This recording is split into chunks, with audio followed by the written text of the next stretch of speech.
Okay, we're back. We're live. My name is Jay. I'm Jay Fidell. It's my birthday today. I'm not telling you how old I am. I'm not telling anybody. But I want you all to celebrate my birthday with me. I want you all to be happy today, okay? In other words, if I have to suffer through it, so do you. Happy birthday for one more year. That's Song Choi. He's a dear friend and the assistant dean of the College of Engineering at UH Manoa. And we're talking about ThinkTech Talks today and Hawaii, the state of science. That may sound familiar. And indeed, on what day was it? January 22nd, we did this really interesting program at Laniakea with Hawaii Business Magazine and with the Hawaii Academy of Science, inquiring into the relationship of science and engineering, and whether Hawaii can actually develop a science industry. And I suppose we want to ask, to what extent has it already developed that science industry? What are the indications? Anyway, Song Choi has been a professor and an assistant dean at the College of Engineering since 1923. I'm not that old. He's finally getting good at it. Somebody told me practice makes perfect, right? You should try the law sometime. Practice makes perfect on that too. Okay. Anyway, so I wanted to sort of take up where we left off on January 22nd and revisit some of the things you were talking about in very brief presentations that you and Peter Crouch made. He's the dean. And sort of try to maybe understand some of the things that I didn't fully understand that day. So the first thing I want to ask you is sort of qualify you, is how do you get to be assistant dean of the College of Engineering at UH Manoa? What do you have to do in order to achieve that, Song Choi? Talk about falling into an empty space. Oh no, I came back in '91 to complete my graduate studies here, and my research happened to be in engineering that dealt with science. So my research is in robotics, and I made robots for the underwater and the water environment. And what better place in the world to go to than Hawaii, where we can play in the water all the time. It's like you can't avoid the water, right? I remember where I met you. I met you at a presentation you made downtown here at the Goodsill firm. Oh, wow. For High Beam. Wow. Way back when. This has to be in the very early part of the century now. That was you remember that? 1999. Okay. I did it for a guy named, what was his name? I can't remember. Keith Madsen. Yeah, sure. Yeah. That was it. That's the one. And it was the very first UH Tech Showcase. And he wanted me to, quote unquote, wow the crowd with stuff that they haven't seen.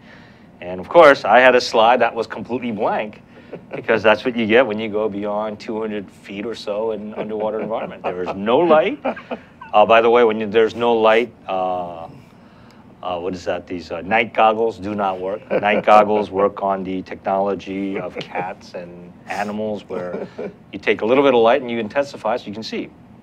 So that was a good beginning. And of course, I showed a lot of pictures of out of this worth creatures that from the underwater, the funny looking jellyfish, the no-eye fish, and that was a start. And that kind of brings us right back to what we're doing here. Hawaii is a state of science, and comes back to that question I asked you before.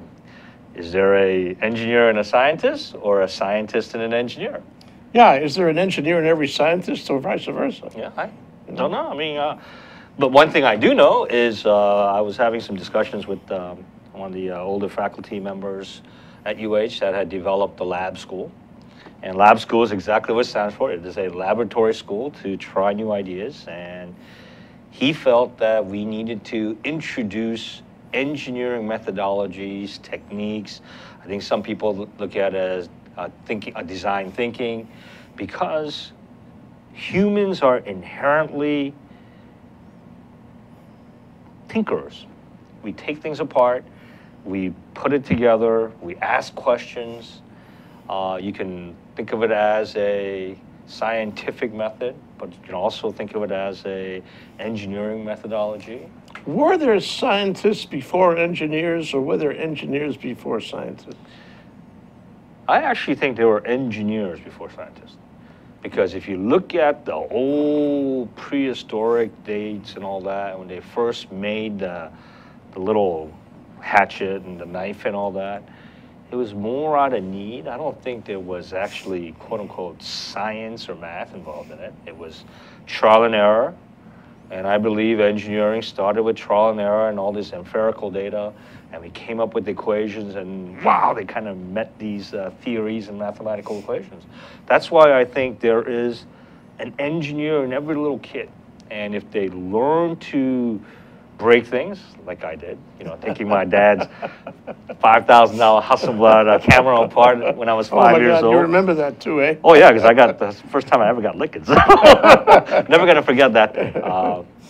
And then of course he had to send it to somebody to get it fixed for lots of money. But no, I remember things like that where we inherently tried to take things apart, make things. And then from that process, I think we start learning the do's and don'ts. And eventually, if you get high enough in education, you learn this mathematical equations that resemble the thing. Instead of words, you use numbers. Because remember, math is just another form of a language, right? The most universal language where I can talk to a Russian guy without speaking a single word of Russian, and he'll know, oh, that's what we're trying to do. Yeah.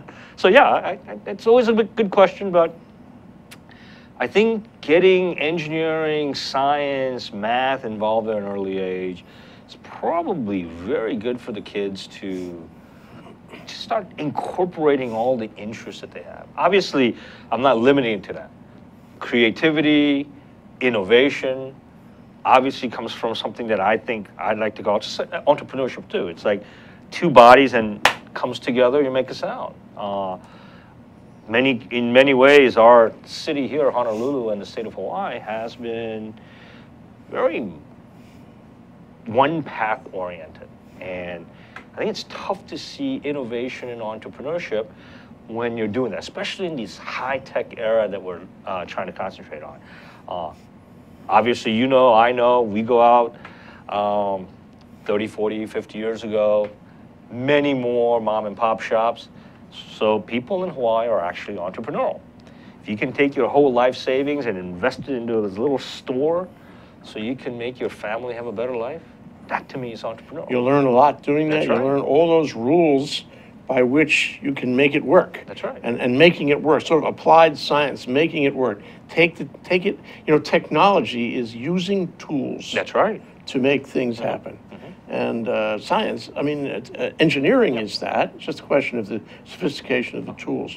But what you just said really touches me, because back at statehood, you know, coming off the plantations, when everybody was trying to find a middle-class life, and Hawaii was growing leaps and bounds, becoming world famous in so many ways, there were lots of mom and pops.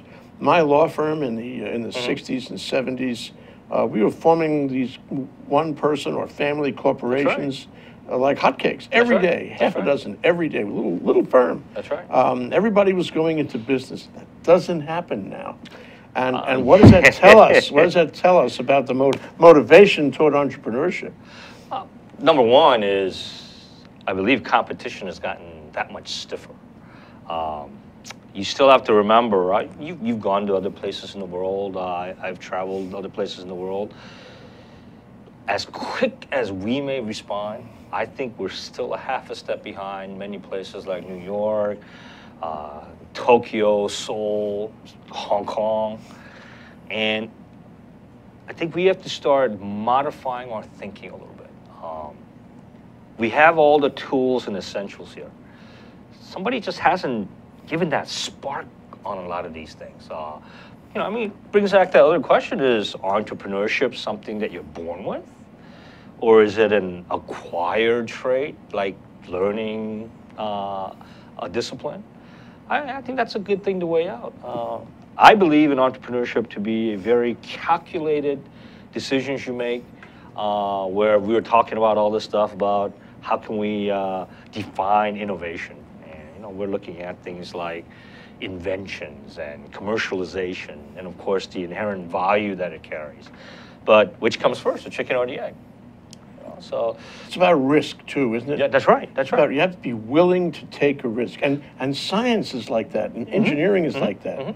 You say trial and error. Well, if you have trial and error, you're taking the risk. Taking a huge That risk. what you tried is not going to work, and then you'll be embarrassed and lose face, and everybody will laugh at you. You have to do it anyway. Well, you bring up another good point. The whole thing we're talking about, trial and error. This is where engineering, science, and technology all play a part. Instead of having to make 10 prototypes to come up with that one that we're going to use, we now have technologies based on scientific theories, mathematical equations, engineering, the applicability of it, and we do computer simulations. And instead of doing 10 prototypes, we're only doing 2. To me, that's 80% huge chunk of savings. Now you have tools to help you that you didn't have before. You can do remarkable things now. You are so correct. So this ought to be a real draw to anybody who has the gumption to take a risk. Oh, it's a calculated risk. It's Yeah, not more calculated yes, than it was that's before. right. It's not this, I'm going to be blind, I'm going to jump and hope there's water in the pool. Hopefully you go and go, that looks like water I to know me. people who have made the error of jumping when there was no, never mind. That is true. That is true. But hey, like you said, you live and learn in a way. But I want to bring up a good example of how the science, the engineering, the technology has changed how we think. Yes. How often do you see a new model car come out? In the 60s, 70s, I remember 4, 5 years before a new model came out, and we got really excited because it was completely new. Now, man, I think the turnaround time is a lot quicker. I mean, let's take an example, a BMW 320. That design kept its shape all the way through the 320s, the 318s, the 323s, 325s, so forth and so forth. It probably span over maybe 15, 20 years. Now I keep seeing new designs. I mean, these are completely new designs. They're not just a sticker here to make it new. It's completely reformed. So what does this tell us?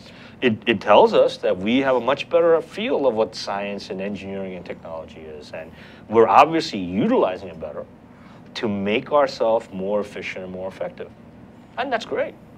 This reminds me of a blog I wrote recently about these drugs that you see on TV. Drugs you never heard of, drugs you can't pronounce, you can't even spell them, and you certainly can't remember. That's why you need a prescription. But they come up and tell you that these drugs are going to do amazing things for you. That's right. And then they tell you that, yes, it could lead to death. Oh, well. And immediately after that ad is on, there's a lawyer comes on and says, if you've been using this certain kind of drug and you don't feel good, call me because I want to make a claim for you. So, you could get very confused. But inherent in all of that is the notion that we use science to improve our quality of life. Yes.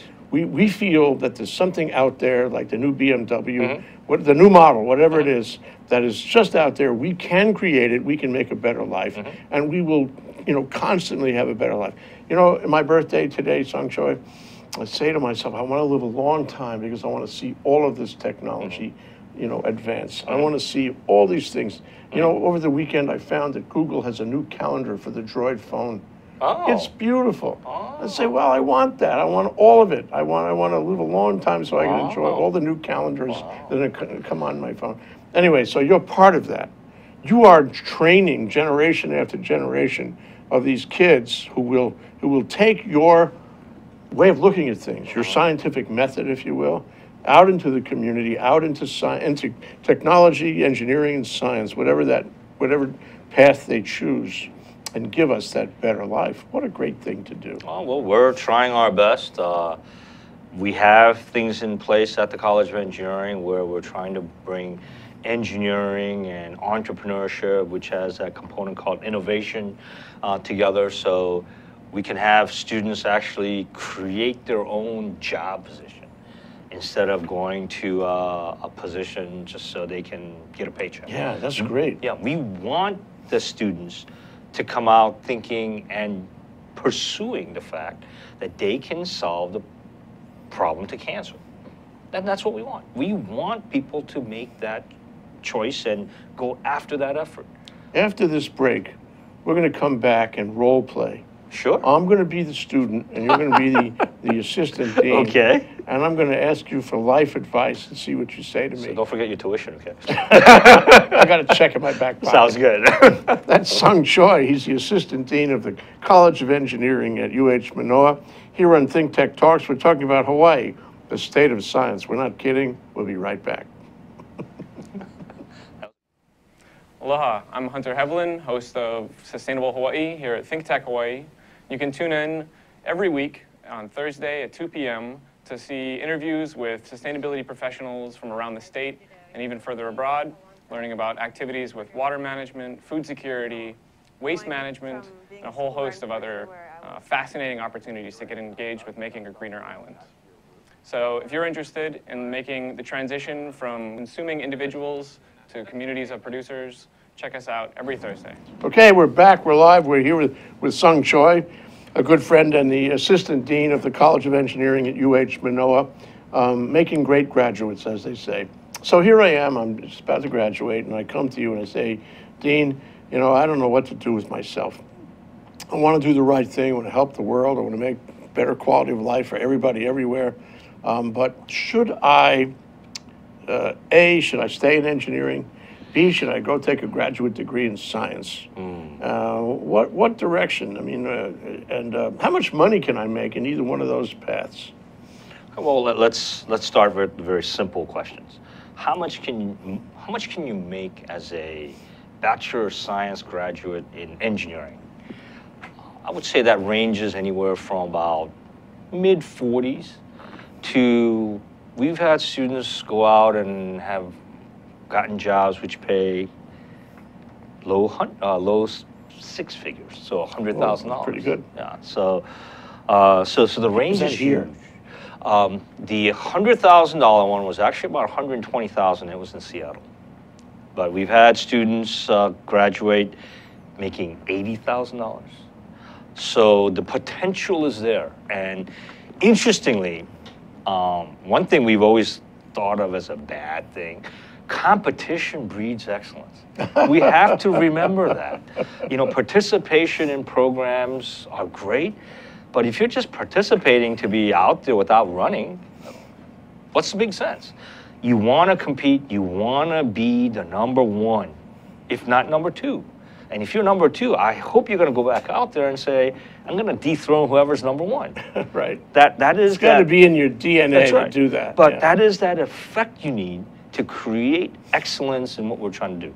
And as to your question, I think there are a couple areas that are just magnificent to go into if you have an engineering degree. Number one, and I think it's the growing field, is in medicine.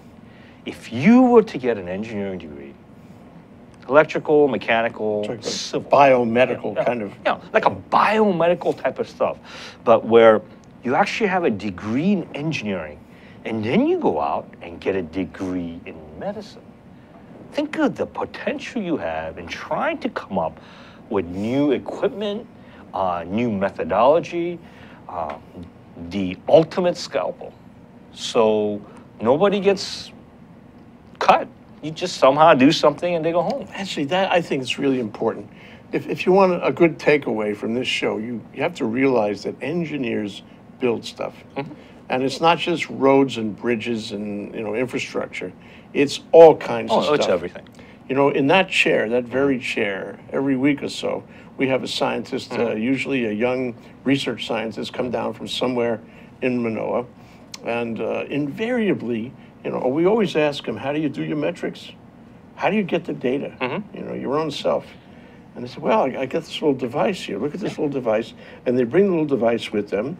And I told you the story. And I say, how did you get the little device? Well, I made it. Yeah. Wait a minute. You are a PhD candidate in chemistry. Mm-hmm. And you're making a little device that looks like an engineering device. Mm-hmm. Why don't you let the engineers do that? Wouldn't that be more efficient if you went to, I'm going to give you Song Choi's number and you can call him and he'll help you make that thing.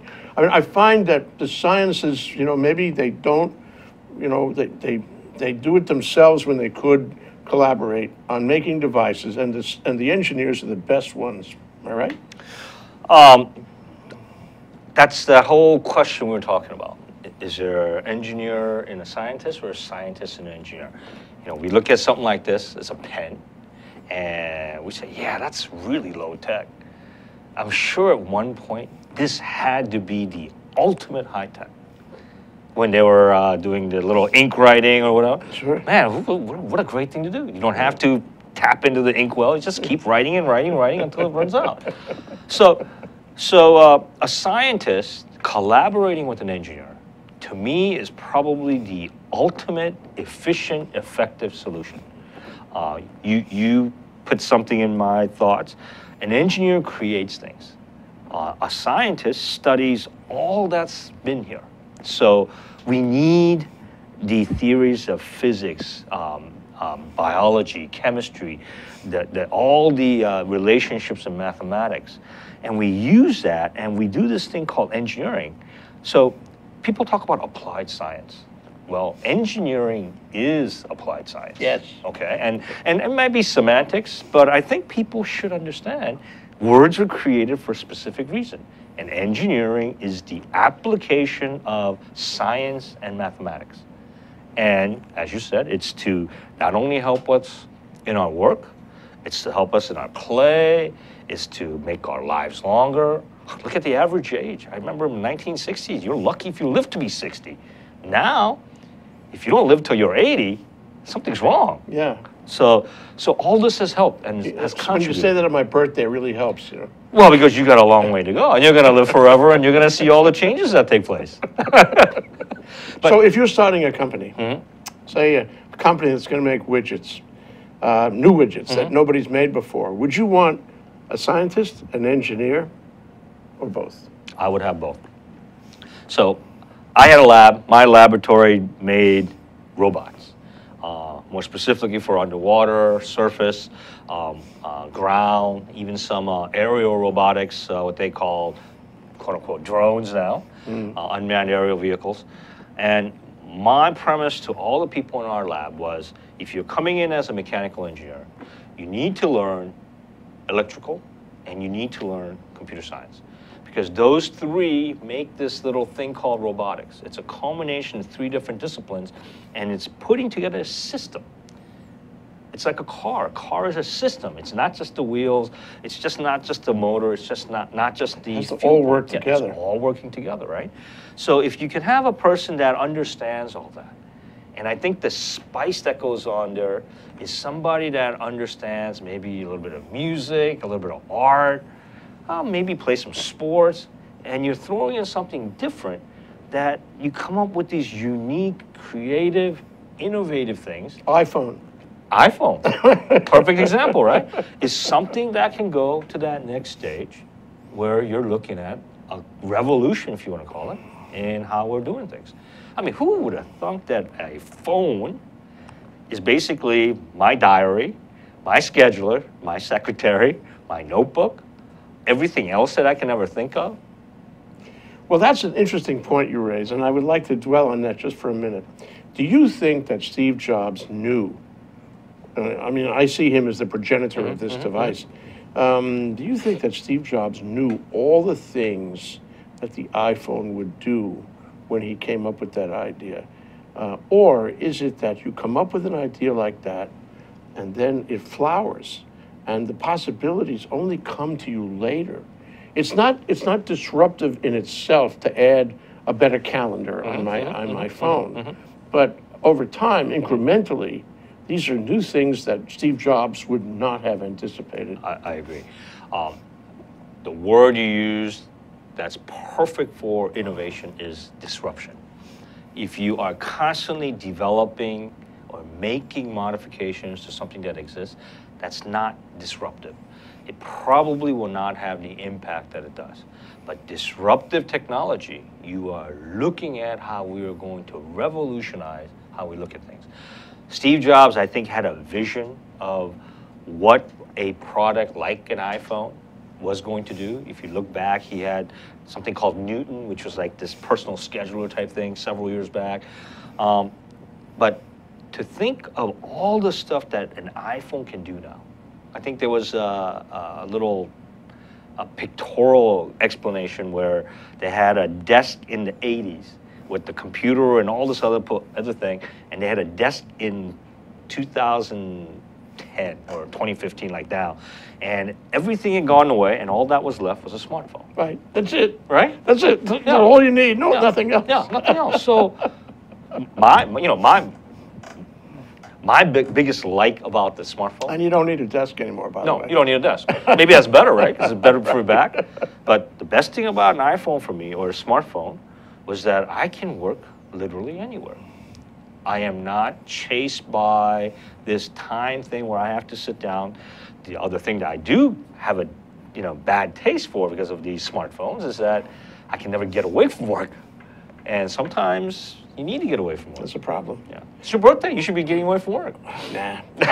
I like what I do. I'd rather do work. That is good. So the other thing is that now, there are, science, can solve E equals mc squared. Science can investigate the laws of physics and even question them. That's right. Science can find changes in the laws of physics. It's quite amazing. That's right. Engineering is not necessarily, involved in that, but engineering can do things, that science, that scientists can't even imagine. Oh. You take it. It would be disruptive at the science level, but you take it and make it work.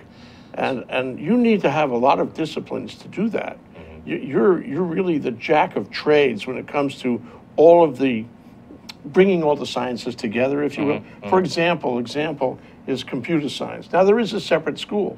Yes, there is. But when you make your drones, you absolutely need to have computer science. You better believe in nano quality computer science, and it has to be really good. That's right. All kinds of computer science. And so, at the end of the day, can the science at computer science school and the science at the engineering school coexist? Does one help the other?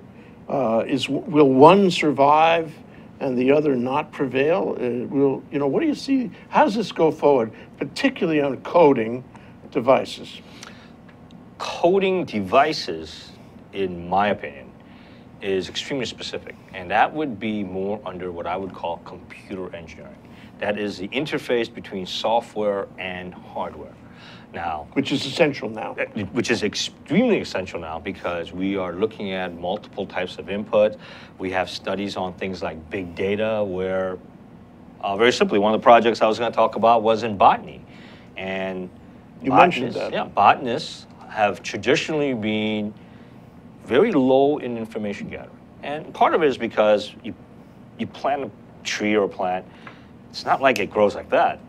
It grows over days. So you go maybe every 24 hours, you take measurements, measure the leaf, the size of the leaf, how tall it's growing, how much soil and the water consumption it has and all that. But we do stuff like that all the time. But we put a sensor on there, a chipped sensor, and that reads data a couple hundred, couple thousand times a second. So now what does a botanist do when you have an over-influx of data? Maybe they can find some different transitions that a plant goes through that we never knew about. Maybe they need to figure out how to siphon that data out. We call it, quote unquote, filters, because we try to filter out stuff that we don't use in engineering. But those type of things are probably important in helping us maybe re-understand science. Like you're talking about E equals mc squared. Oh, everybody knows that. What happens if somebody comes up and says, I was on a different planet, and that equation doesn't hold? Does that mean E equals mc squared and all the science, physics, chemistry, all that, is only good here on Earth or here in our galaxy? I mean, that's a question that I think we have to ask, especially when we start exploring outside of our region and looking for other planets. So maybe there is a different variation to the quote-unquote science and math and how they relate. So this talks about the scientific method. And I mean, and it's something that's only happened in recent years where you say, I have to make certain assumptions about the laws of physics, but then I also have to be in a place where I can question those assumptions, and even conceivably question the laws of physics, which since Newton, have been pretty stable. And that's part of scientific thinking now. It's different than it was. Well, I think the thinking's always been the same. I think the depth by which we're looking at it is a little different. It's always been, you have a hypothesis, you set up an experiment, and then you look at your conclusion, right? And so you have your assumptions in between and all that. And maybe the assumptions are changing because we know so much now that we need to be much more specific about the assumptions. It's not that I'm just gonna walk out the door. I'm gonna walk out the door with the blue and red lights or whatever with the square handle. Something is changing. And I want to tell you about something I heard on, Radio Lab over the weekend called Cleverbot, which is an example of artificial intelligence.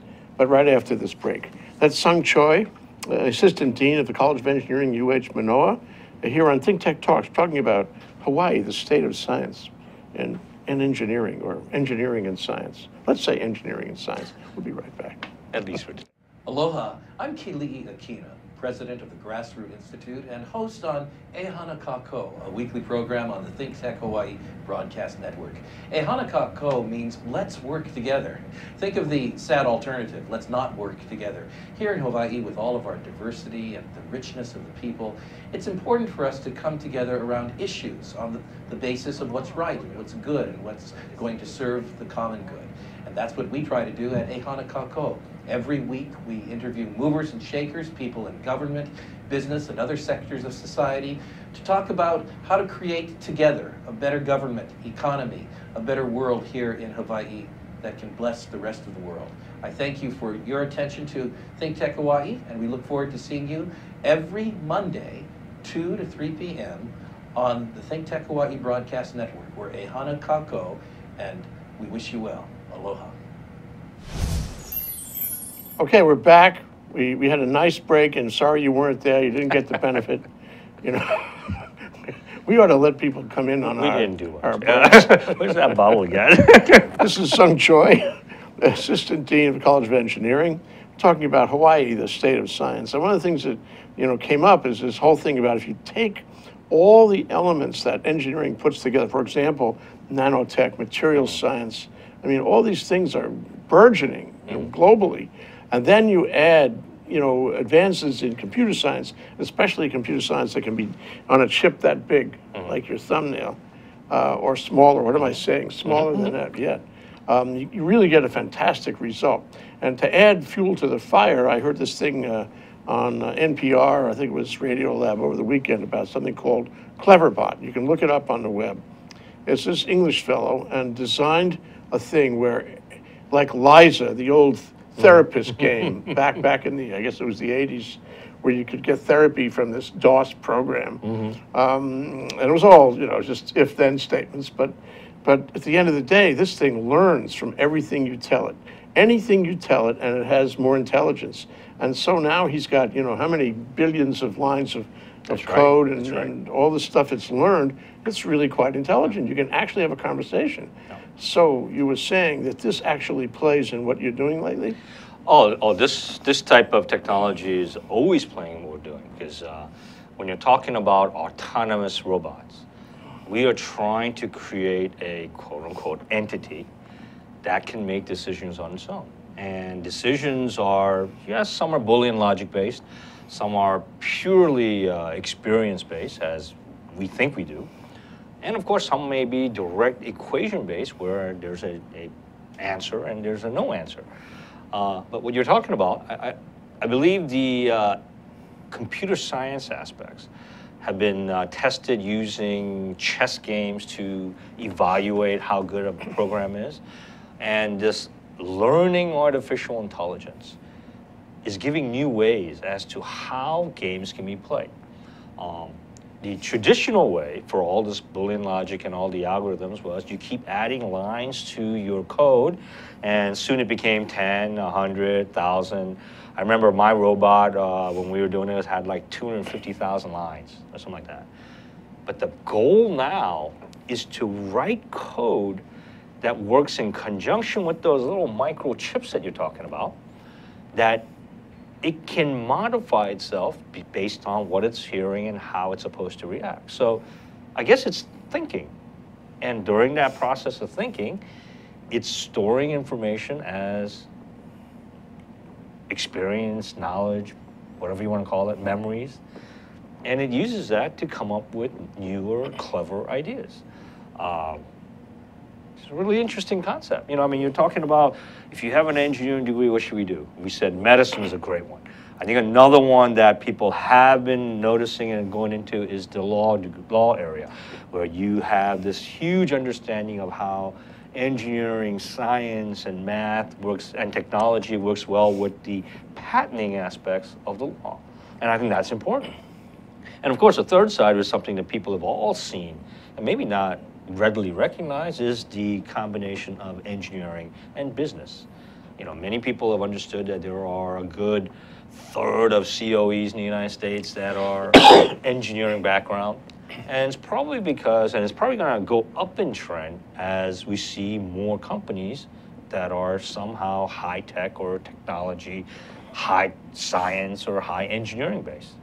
So those areas of education, I think you can combine and do whatever you want. The traditional education of probably when you went to school, and maybe even when I went to school, where they said that if you're good enough, somebody will come and find you. Maybe that's not as easy as it used to be. Now you have to create yourself, and that's pretty innovative and entrepreneurial itself, to be this different being that people are seeking after.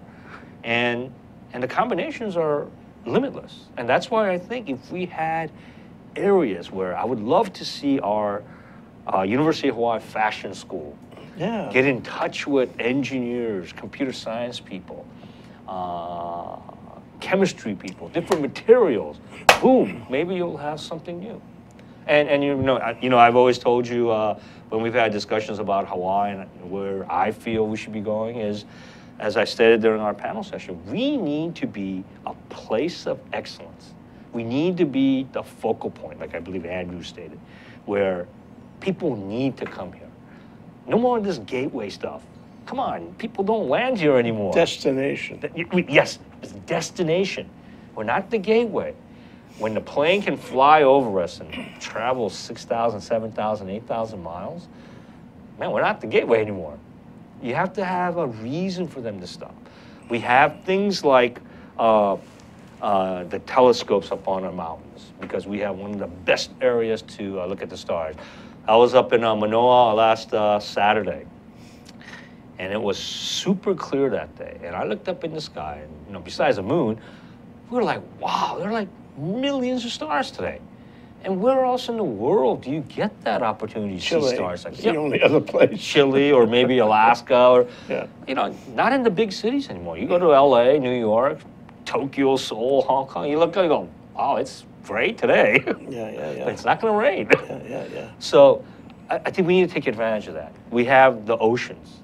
I mean, come on, we have the best oceans. We have super deep oceans if you go a couple of miles out. Perfect place to be studying things in the ocean. We have energy aspects. Besides Indonesia, I think we're one of the few places where we have things like geothermal, OTEC, wind, solar, you know, you name it, we have it here. So we need to be this place of excellence. Let me try to integrate some of that, for me anyway. You know, in the early 2000s, not too long after you give your talk at the Goodsill firm and all that, and had your blank slide. You know, that was 15 years ago. It was good. And you know who was there that day? Ed Cadman was there. Yes, he was. Yeah. He actually was surprised I talked to Ed. Anyway, you know, in those days we had the welcome mat out to all these kids that had gone to Silicon Valley and had some success, and we were saying to them, "Come back, we'll take care of you. Come back." And part of it was 221, Act 221, the tax credits, tech tax credits. But since that time, I think we have changed our our Attitude. attitude and the way we present to people. Not only people who have never been here, but people who have been trained here and then left, and they're, tottering on the question of whether to come back. And we do not lay out the welcome mat in the same way. But I think part of what you're saying, I like your reaction to it, part of what you're saying is, from a point of view of science and engineering, and for that matter, entrepreneurship, we have to lay the welcome mat out. We have to say, we make a place for you. Not only the kids who left town already to get training on the mainland, but everybody, every man, Jack, and every woman.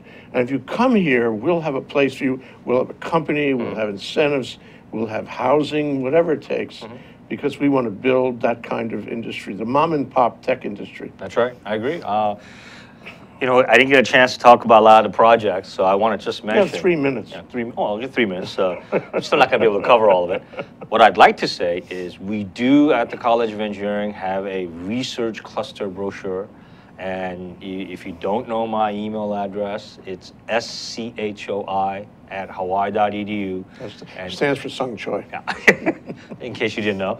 And I'd be happy to send you these by electronic copies, because the more people see what we're doing, the more we'll be able to spread this news about getting Hawaii to be the next state. And I'm talking state not as in a physical state, but a state of research where we can be part of that high-tech revolution and development.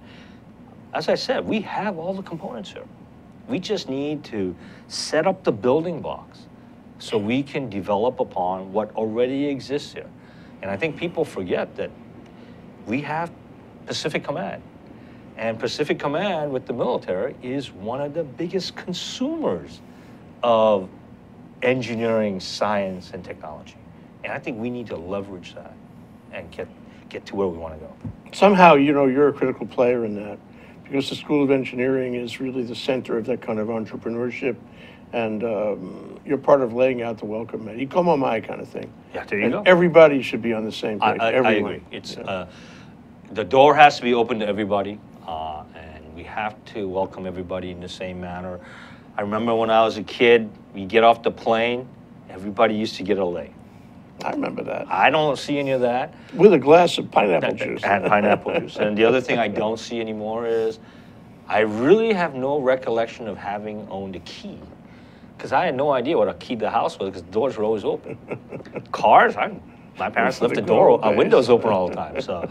So I think we need to see if we can bring some of that aloha, for lack of a better word, and bring people back in. Yeah. And have people collaborate and work together and see if we can make that state of excellence. Yeah. Okay, just now you got 2 minutes. See if you can give us just a quick list of the projects you're working on, so you can get everybody's juices flowing.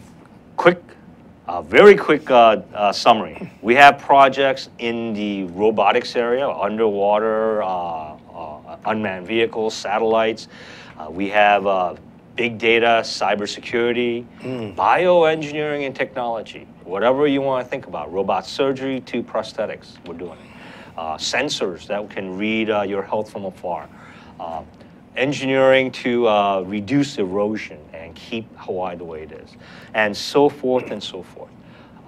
Contact me and I will send you this, and if he ever invites me back, we'll have more discussions and there'll be more project related. I want to cover every one of those in detail, because they're all relevant, they're all now, they all have an effect on Hawaii, they have an effect on the world, and we can do the kind of excellence you're talking about right here and serve humanity. That's what we can do. That's what we're here to do. Yeah. Anyway, hey, happy birthday. All right. What a birthday present. That's Song Choi, Assistant Dean of the College of Engineering, Manoa, here on ThinkTech Talks, talking about Hawaii, the state of engineering and science. Aloha. Aloha.